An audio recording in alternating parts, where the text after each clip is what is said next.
بسم اللہ الرحمن الرحیم۔ ذکر چل رہا تھا غزوہ احد کا، اور ہر بیان اس حوالے سے کافی ہے ہدایت حاصل کرنے کے لیے۔ ایک نادر کارنامہ ایک خاتون صحابی ام عمارہ نصیبہ بنت کعب رضی اللہ عنہ نے انجام دیا۔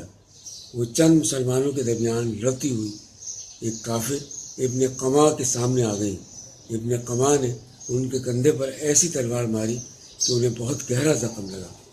انہوں نے بھی اپنی تلوار سے کئی ضربیں لگائیں، مگر وہ کمبخت 2 زرہیں پہنے ہوا تھا۔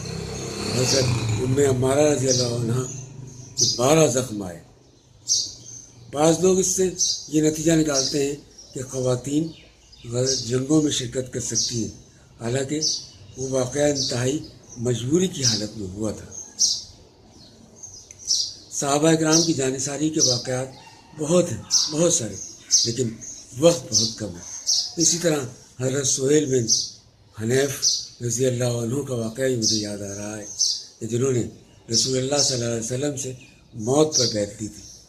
اور اسی طرح عشرہ مبشرہ میں داخل ایک عظیم الشان صحابی حضرت عبد الرحمن بن عوف رضی اللہ عنہ، جن کے غزوہ احد کے دوران منہ پر چوٹ آئی اور سامنے کے دانت شہید ہو گئے۔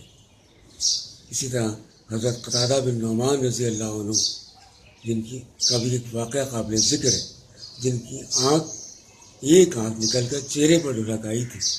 نبی کریم صلی اللہ علیہ وسلم نے ان کی وہ آنکھ اپنے دست مبارک میں لے کر پپوٹے کے اندر رکھ دی، جس کے بعد ان کی دونوں آنکھوں میں یہی ایک آنکھ بہت خوبصورت تھی اور ان کی بینائی بھی بہت تیز ہو گئی تھی۔